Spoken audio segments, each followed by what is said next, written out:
चलिए question number 17 है, आपके डॉक्टर आके जाएंगे बुक का इनकम फ्रॉम सैलरी का चैप्टर है। Question number 17 most important question है। Mr Tehran and Indian citizen in and IFS officer, ये जो पोस्ट होती है आईएफएस, ये गवर्नमेंट ऑफिसर की पोस्ट होती है और ये लिखा के आपको गवर्नमेंट ऑफ इंडिया, इसके बारे में आपको डिटेल दे रहे हैं। और 1 सितंबर 2020 he was transferred to the Indian embassy in Japan। Embassy को हम हिंदी में कहते हैं दूतावास, ठीक है। हमें अगर एक कंट्री से दूसरे कंट्री में जब जाना होता है तो वहां की जो एम्बेसी होती है तो हमें वहां की एम्बेसी में अपने पेपर जमा करवा करके वहां से परमिशन लेनी होती है। उसको हम पेपर्स को जब जमा करवाते हैं जो परमिशन मिलती है उसको हम वीजा बोलते हैं। जब तक उस कंट्री का जो एम्बेसडर होता है, जो ऑफिसर जिसे हम राजदूत बोलते हैं, एम्बेसडर, जब तक वो परमिशन नहीं दे देता तब तक आप उस कंट्री में नहीं जा सकते। तो पासपोर्ट के साथ वीजा जो है वो बहुत जरूरी होता है, ठीक है। तो दूतावास में बहुत सारे, जैसे इंडिया में पाकिस्तान की है, अमेरिका की है, ऑस्ट्रेलिया की है, इंग्लैंड की है, तो जिन लोगों को इन कंट्रीज में जाना है तो वहां की एम्बेसी से परमिशन लेनी होती है, ठीक है। ऐसे ही बाहर के कंट्रीज में भी एम्बेसी होती है। उन लोगों को अगर इंडिया में आना है तो इंडिया का जो एम्बेसडर होगा तो वहां से परमिशन लेनी होती है, ठीक है। हर कंट्री में एम्बेसी होती है। तो अब उनके एम्बेसी में जो जॉब है वो जापान में गए और 1 January 2020 he was called back to India. तो किसी अर्जेंट ऑफिशियल वर्क से जो है वो 1 नवंबर 2020 में उन्हें वापस बुलाया गया और 1 फरवरी 2021 में वो दोबारा जापान चले गए। The particulars of his income for the year ended 31 मार्च 2021, ठीक। अब लास्ट की लाइन पढ़ लीजिएगा, बाकी मैं आपको जो भी कोई है इसमें मैं आपको पॉइंट टू पॉइंट समझाऊंगा कि compute the taxable income under the head salary for the assessment year 2021-22। चलिए, कंप्यूटेशन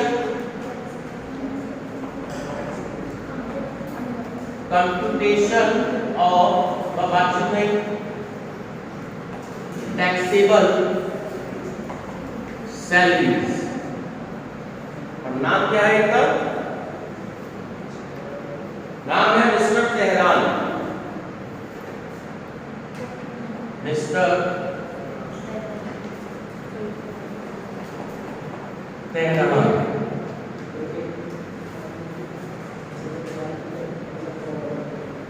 सैलरी की बजाय सैलरी वर्ड यूज करें, taxable salary of mister Tehran for the assessment year 2020-21-22। एक नंबर कट जाएगा, ये heading आप नहीं लिखेंगे। हम ये लिख सकते हैं computation of taxable income from salaries. अगर कभी एग्जांपल देके उसमें लिखा तो वो भी गलत नहीं है।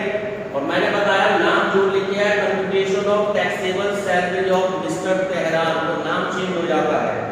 अब फर्स्ट पॉइंट पे इन्हें सैलरी मिल रही है, देखिए सैलरी है इनकी 75,000। चलिए 12 से मल्टीप्लाई करिए, 75 into 12 9 lakh. Next DNS allowance. अब देखिए डीएनएस अलाउंस में यहां बच्चे मिस्टेक कर देते हैं। डीएनएस अलाउंस ₹8,000 पर मंथ, ये तो मेंशन है, लेकिन आगे ये भी है कि when he is working in India, तो इसको अंडरलाइन कर दीजिएगा। इसका मतलब जब वो इंडिया में आते हैं तभी उन्हें डीएनएस अलाउंस मिलता है, ठीक है। और अब आपको ये देखना है कि वो इंडिया में कितने मंथ के लिए रहे। बोले प्राचीन जी, 8,000 की मल्टीप्लिकेशन कितने मंथ से होगी? अब क्वेश्चन की आप डेट पे ध्यान देंगे, क्वेश्चन पे कितने मंथ के लिए वो रहे, तो हम दोबारा से लाइन पढ़ रहे हैं। On 1st September 2020 he was transferred to the Indian Embassy in Japan। यानी कि अगस्त, जुलाई, जून, मई, अप्रैल, ठीक है। अभी वो 5 महीने इंडिया में रहे। अगर हम 1 अप्रैल से बात करते हैं तो अप्रैल, मई, जून, जुलाई, अगस्त वो रहे भारत में। उसके बाद वो चले गए जापान 1 नवंबर से, ठीक है। उसके बाद वो दोबारा से और 1 नवंबर 2020 he was called back to India, यानी कि वो 1 नवंबर को दोबारा इंडिया में आ गए। तो नवंबर, दिसंबर, जनवरी, कितने मंथ हो गए? 8 मंथ हो गए, क्योंकि 1 फरवरी को वो दोबारा जापान चले गए। अब यहाँ बच्चे ये कैलकुलेशन नहीं कर पाते तो इसलिए क्वेश्चन गलत हो जाता है। तो 8 से आप मल्टीप्लाई करेंगे 64,000, इस बात का आपको ध्यान रखना है, ठीक है। 1 सितंबर को वो गए, यानी कि अप्रैल, मई, जून, जुलाई, अगस्त तक वो इंडिया में रहे। उसके बाद फिर जब वो वापस आए तो 1 नवंबर में वो वापस आए तो नवंबर, दिसंबर, जनवरी, 1 फरवरी में वो दोबारा चले गए, ठीक है। तो ध्यान रखेंगे 8 से मल्टीप्लिकेशन करेंगे, आप बच्चे 12 से कर जाते हैं तो इसलिए क्वेश्चन गलत हो जाता है। Third point, rent free house was provided to him in Delhi. उन्हें दिल्ली में जो रेंट फ्री हाउस प्रोवाइड किया गया है व्हाइल इन इंडिया, जब वो इंडिया में है, and in rent in Tokyo while in Japan. अब टोक्यो से हमारा मतलब नहीं है, टोक्यो जो है वो जापान की कैपिटल है, तो जब वो टोक्यो में है तो हमारा उससे कोई मतलब नहीं है, हमारा मतलब सिर्फ तब तक है जब तक वो इंडिया में है। अब the rent of the house in Delhi was ₹25,000 as per government rules. तो ठीक है, रेंट फ्री हाउस में दिया गया जब वो दिल्ली में थे, तो वो इंडिया में 8 महीने तक रहे थे, तो इसलिए 25,000 की मल्टीप्लिकेशन भी आपकी 8 महीने से ही होगी, इस बात का ध्यान रखिएगा, क्योंकि वो 4 महीने जापान में रहे थे, ठीक है। तो दूसरी मिस्टेक यहाँ पर हो जाती है, 2 लाख रुपए की यहाँ वैल्यू आ गई, ठीक।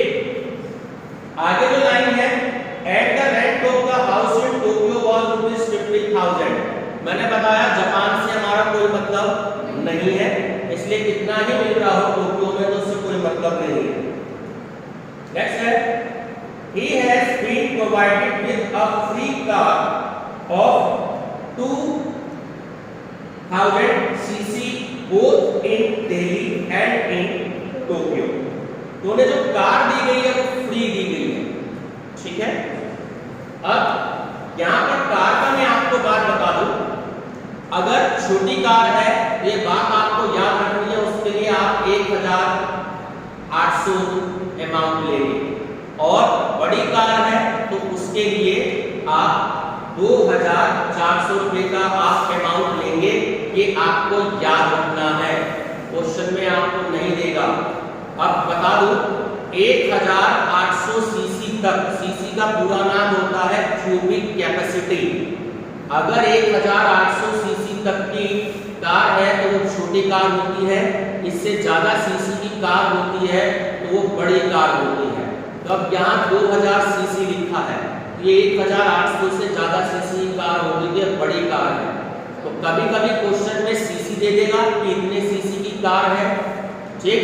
कभी कभी स्मॉल कार या लार्ज कार आपको मेंशन करेगा, वो कम देते हैं। एग्जामिनर देखना चाहता है बच्चों को पता है या नहीं पता है, बात समझ में आ गई। तो 1,800 तक से कम सीसी की छोटी कार और 1,800 से ज्यादा सीसी की देगा तो बड़ी कार, ये बात समझ में आती है। अब यहाँ 2,000 सीसी दे रहा है तो ध्यान रखिएगा, यानी कि लार्ज कार उनके पास में है, ये अमाउंट आपको 2,400 अपनी तरफ से याद रखना है, ठीक है। अब इंडिया में क्योंकि वो 8 महीने के रहे तो 8 से मल्टीप्लिकेशन आप कर देंगे, बताइए क्या वैल्यू है? 22,000 26,200 19,200। ठीक, अब आगे जो लाइन है इसमें which is being used for personal as well as official purpose। उस कार का वो अपने ऑफिस के लिए भी यूज करते हैं और अपने पर्सनल यानी घर के काम के लिए या और भी किसी काम के लिए यूज करते हैं। आगे कह रहे हैं car is driven by mister Tehran himself. बड़ी इंपॉर्टेंट लाइन है, इसे अंडरलाइन कर लीजिएगा। देखिए अगर ड्राइवर आ जाता है तो मैं आपको बता दूं इसके बारे में, ड्राइवर अगर होता है तो उसके भी 900 पर मंथ आपको लेने हैं, लेकिन क्योंकि कार मिस्टर तेहरान को ड्राइव कर रहे हैं इसलिए ड्राइवर का अमाउंट नहीं आएगा। ठीक है, ध्यान रखेंगे इसमें। नेक्स्ट है he got entertainment allowance of ₹4,000 per month in Japan. तो जापान में ले रहे हैं एंटरटेनमेंट अलाउंस, हमारा कोई मतलब नहीं है। ठीक, इंडिया में होगा तो हम इसको क्वेश्चन में शामिल कर लेंगे। नेक्स्ट कह रहा है he was getting overseas allowance of ₹40,000 per month in Japan. Japan में ले रहे हैं, कोई मतलब नहीं है, ध्यान रखिएगा। The government of India reimbursed ₹80,000 medical expenses incurred on the treatment of himself and member of his family in Tokyo। यानी कि जापान में ये उनको मेडिकल फैसिलिटी दी जा रही है। ठीक है, कोई मतलब नहीं है, ध्यान रखिएगा इसका। अब इसका टोटल बताएंगे। 11,83,200। ठीक है, तो टोटल हो गया आपका, इसे क्या कहते हैं हम, ग्रॉस सैलरी। अब डिडक्शन देंगे, लेस स्टैंडर्ड डिडक्शन। ये बार बार बताने की जरूरत नहीं है कि अंडर सेक्शन 16 के अंतर्गत होती है, कि मैं आपको कई बार बता चुका हूं, फिर भी एक बार लिख देता हूं। पायल ये पूछूंगा मैं आपसे, सैलरी के चैप्टर में डिडक्शन अंडर सेक्शन 16 चलती है। ठीक है, स्टैंडर्ड डिडक्शन कितना अमाउंट का मैक्सिमम। बेटा ये रजिस्टर के 4 पीस कर दूंगा, मुझे फेयर रजिस्टर नजर नहीं आ रहा तुम्हारा, निकालो कितना अमाउंट का मैक्सिमम एग्जाम 15 ना, 15 या 50, 15 50 होता है 50,000, इसलिए नकल के लिए भी अकल चाहिए। उसने बोला लोग ने बोल दिया। बार बार मुझे ये एक्सक्यूज मत दो, मेरे पास बुक नहीं है, मेरे पास बुक नहीं है, मेरे को एक्सक्यूज मत दो। ठीक है, बुक लेने का काम आपका है, मेरा काम नहीं है आपको दिलाना। Flexible salary 11,33,200। चेक कीजिएगा आंसर, यही आंसर है। बुक नहीं है लेकिन ये तो समझ में आता है, अगर रेगुलर आ रही होगी 50,000 रुपए अमाउंट लेना है, या ये गुना बिल के समझ में नहीं आएगी ये बात, और अच्छे समझ नहीं है तो बुक खरीदो, बुक में खरीदनी नहीं, खरीदनी ना तो ऐसे बैठेगा। हो गया क्वेश्चन।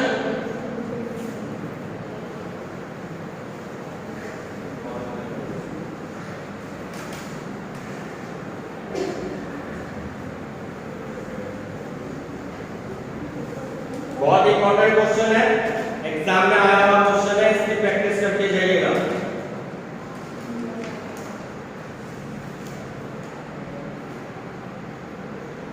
चलिए क्वेश्चन नंबर 19।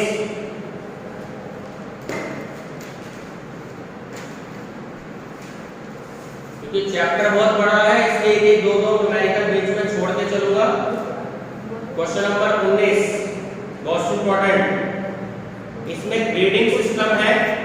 ग्रेडिंग सिस्टम में आपको समझा रहा हूं कि सैलरी आप कैसे कैलकुलेट करेंगे, क्योंकि इसमें स्टूडेंट्स को समझ में नहीं आ पाता कि जो सैलरी दी है मैं कैसे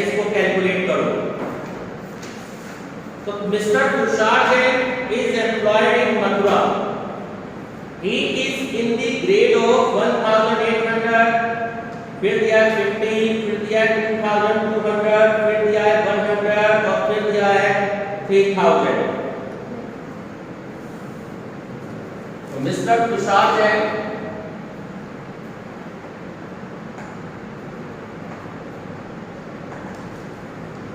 अब इसका मतलब समझ लीजिए पहले कि ये जो दे रखा है आपको ग्रेड, एक तो दे रखा है आपको 1800, ये दे रहा है 50, आगे क्या दिया है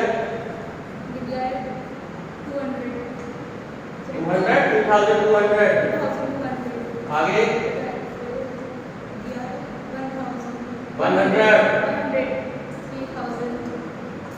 3000 पे स्टॉप हो गया। अब इसको बहुत ध्यान से समझ लीजिए, ऐसे क्वेश्चन एग्जाम में बहुत आते हैं क्योंकि इसी पर आपका क्वेश्चन टिका हुआ है, सैलरी गलत तो पूरा क्वेश्चन गलत।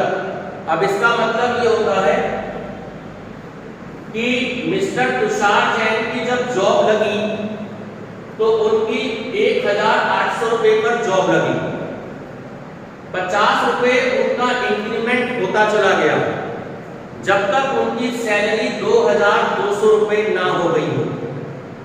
जब उनकी सैलरी 2200 रुपए हो गई उसके बाद उनकी सैलरी में 100 रुपए का इंक्रीमेंट होता जाएगा, ठीक है, जब तक उनकी सैलरी 3000 रुपए नहीं हो जाती। 3000 रुपए सैलरी होने के बाद उनकी सैलरी पर आगे कोई इंक्रीमेंट नहीं लगेगा। ये बात क्लियर हो गई? अरे क्लियर हो गई? बोल दिया करो, क्योंकि यहाँ सैलरी गलत तो आगे क्वेश्चन सारा गलत। बात समझ में आ गई? अब इस क्वेश्चन में आपको सैलरी कैलकुलेट करनी है। सबसे पहले ग्रेडिंग सिस्टम में ये आपको देखना है कि उसने जॉब कौन से मंथ से शुरू करी, ये बात ध्यान रखिएगा, ठीक है। तो यहाँ पे स्टूडेंट मिस्टेक करते हैं। चलिए डेट पढ़ते हैं, उसी क्वेश्चन में क्या है। डेट दी है सिंस 1 जनवरी 2011, ठीक है। तो 1 जनवरी 2011 में उसने जॉब अपनी स्टार्ट करी, जो उसका ये ग्रेड है, ठीक। अब आपको इसमें बेसिक सैलरी कैलकुलेट करनी है, बेसिक सैलरी। अब ध्यान रखिएगा, एक बार जो सैलरी निकल के आएगी उसकी 9 मंथ से मल्टीप्लिकेशन होगी, दूसरी बार जो सैलरी निकल के आएगी उसकी 3 मंथ से कैलकुलेशन होगी, क्योंकि उसने ज्वाइन कब किया है 1 जनवरी से, यानी कि जनवरी, फरवरी और मार्च।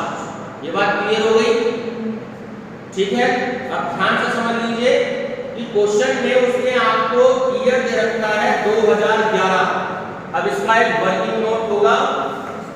इनकम टैक्स का वर्किंग नोट रफ वर्क नहीं होता, वो फेयर होता है, उसके बकायदा नंबर मिलते हैं, इस बात का आपको ध्यान रखना है। तो अब कैसे कैलकुलेट करेंगे, पहले मैं यहाँ आपको समझा रहा हूँ। तो 2011 में जब उनकी जॉब लगी तो उनकी सैलरी थी 1800। ये बात क्लियर हो गई? ज्यादा क्वेश्चन नहीं समझाऊंगा ऐसे, इसलिए ध्यान से समझ लीजिए। 2012 में 50 रुपए का इंक्रीमेंट लग गया, ठीक है। उसके बाद 2012 में उनका फिर 50 रुपए का इंक्रीमेंट लग गया 2013 में। ये बात समझ में आ गई?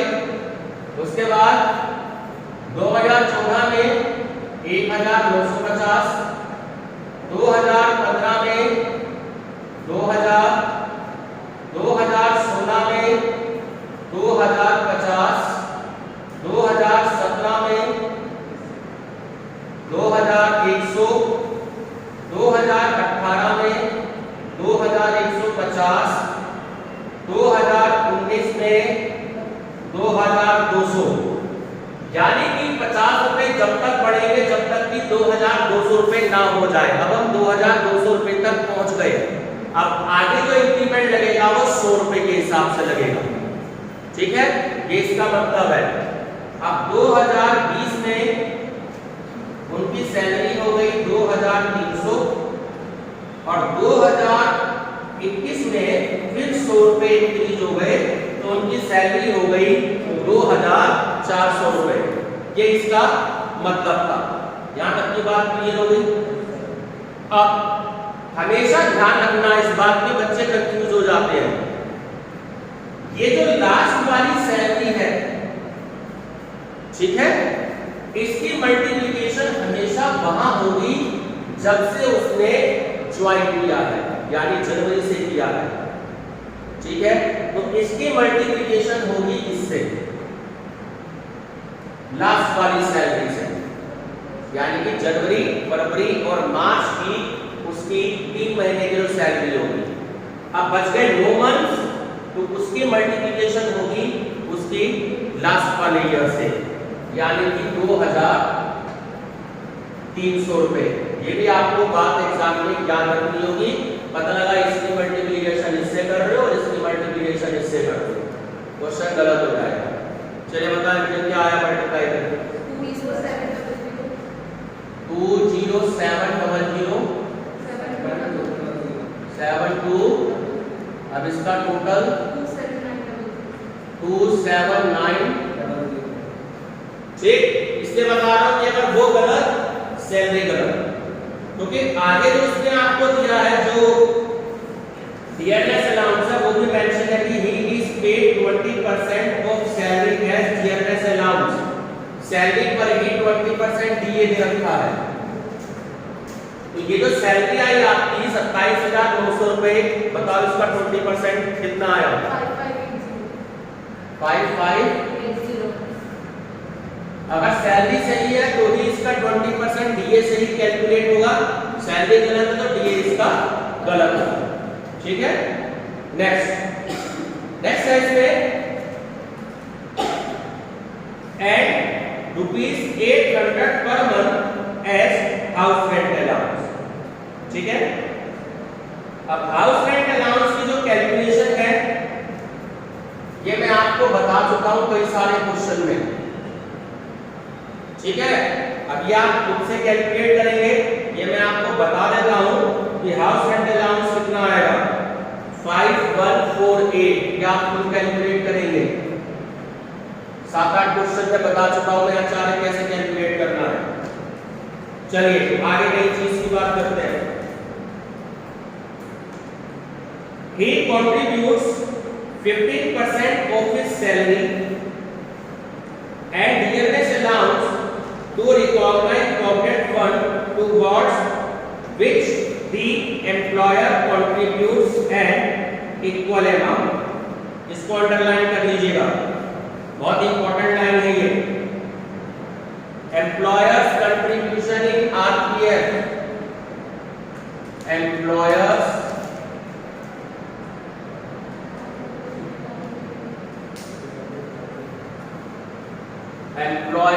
contribution in RPF, recognised provident fund पूरा नाम होता है। अब क्वेश्चन की लाइन को दोबारा से बता रहा हूं, देख लीजिएगा ध्यान से। He contributes 15% of his salary and dearness allowance to recognized provident fund। दो चीजें दी हैं, एक तो क्या दी है सैलरी और क्या दिया है डीए। इन दोनों का टोटल बताओ प्राची कितना है?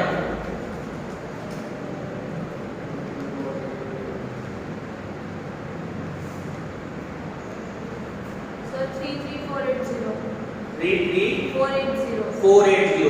कल मैंने कितने परसेंट तक बताया था होना चाहिए एग्जाम होता है? 12% तक। इंटरेस्ट बताया था 9.5% तक और आरसीएफ में कंट्रीब्यूशन बताया था 12% तक। 12% से अगर कम दिया होता है तो उसमें टैक्स नहीं लगता, वो एग्जाम होता है तो हम क्वेश्चन में शामिल नहीं करते उसे। लेकिन ये दिया है उसने 15%, यानी कि 3% ज्यादा है, बताया था कल। तो अब जो आपका ये टोटल आया है, देखो दो तरीके होते हैं, 15% में से 12% माइनस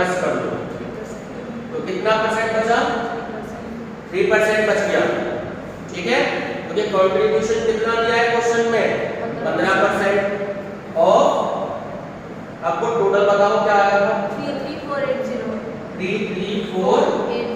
अब इसका 3% कैलकुलेट कर दो 10,044 10,044 1004। ठीक है, ध्यान रखेंगे गलती हो जाती है। 12% से कम कहता तो एग्जाम होता, हम इसको क्वेश्चन में शामिल नहीं करते।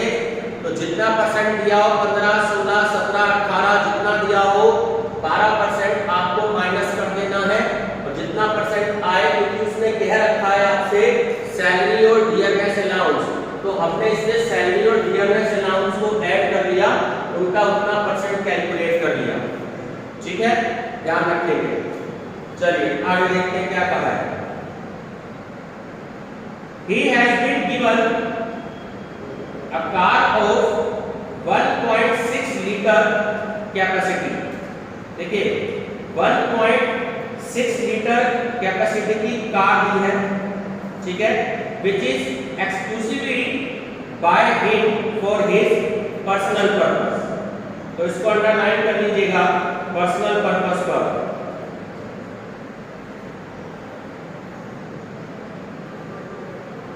ठीक, ऑफिशियल पर्पस तो नहीं लिखा।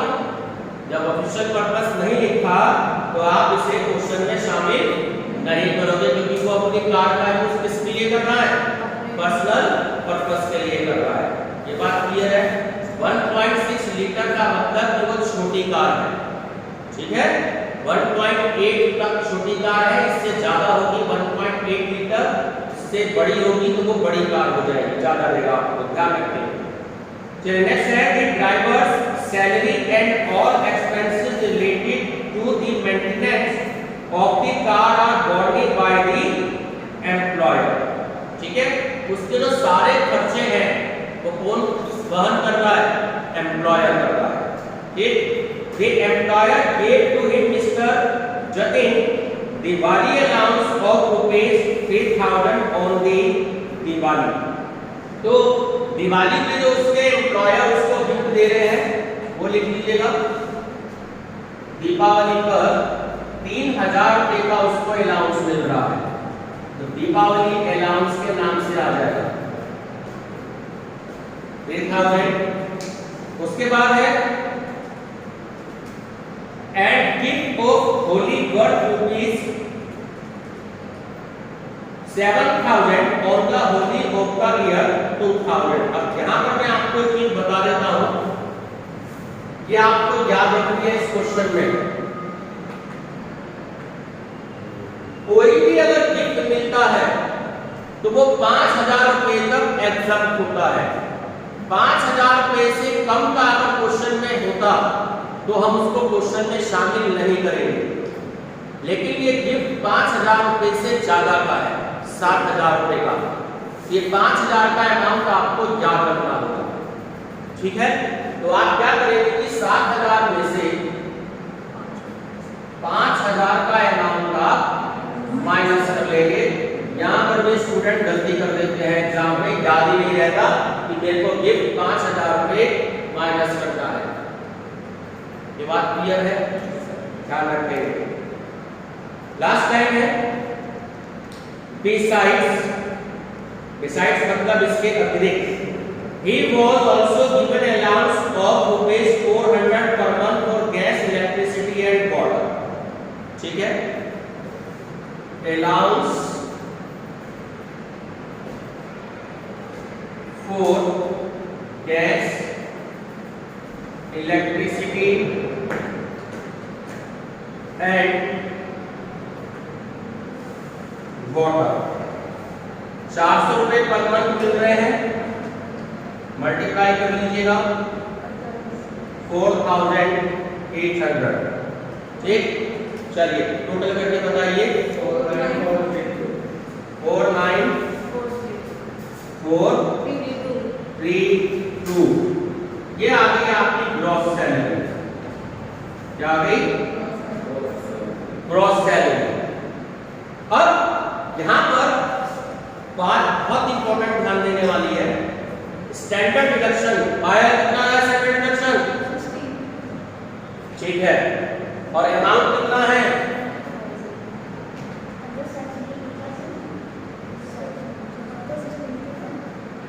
अमाउंट कितना है स्टैंडर्ड डिडक्शन का?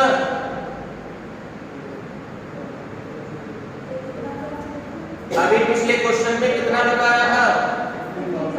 50 नहीं 50। अच्छा, हिंदी में बोल दो, अगर मुझे ऐसा लग रहा है तो हिंदी में बोल दो। 50,000 15,000? 50,000 पक्की बात है? अब यहाँ पे 50,000 का अमाउंट तो है नहीं, क्या करना?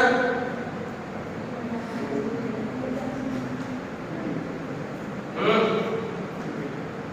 50,000 पे कहां से सरकार छूट दे दे? 50,000 की तो ग्रॉस सैलरी नहीं बैठ रही। क्या करना है? जब कभी स्टैंडर्ड डिडक्शन से कम की अगर ग्रॉस सैलरी बैठती है तो आपको उतना ही अमाउंट माइनस करना है। ये बात ध्यान रखिएगा। बात समझ में आई? 50,000 तक मैक्सिमम अमाउंट है स्टैंडर्ड डिडक्शन का। अगर 50,000 रुपए से ज्यादा का अमाउंट है तो हम डिडक्शन देंगे, और 50,000 रुपए से कम का अगर आपका ग्रॉस सैलरी आ रही है तो आप उतनी ही डिडक्शन देंगे, इससे ज्यादा आप नहीं दे सकते। ठीक है, ध्यान रखिएगा। यह आपका आंसर है। चलिए प्राची जी स्टॉप कर दीजिए।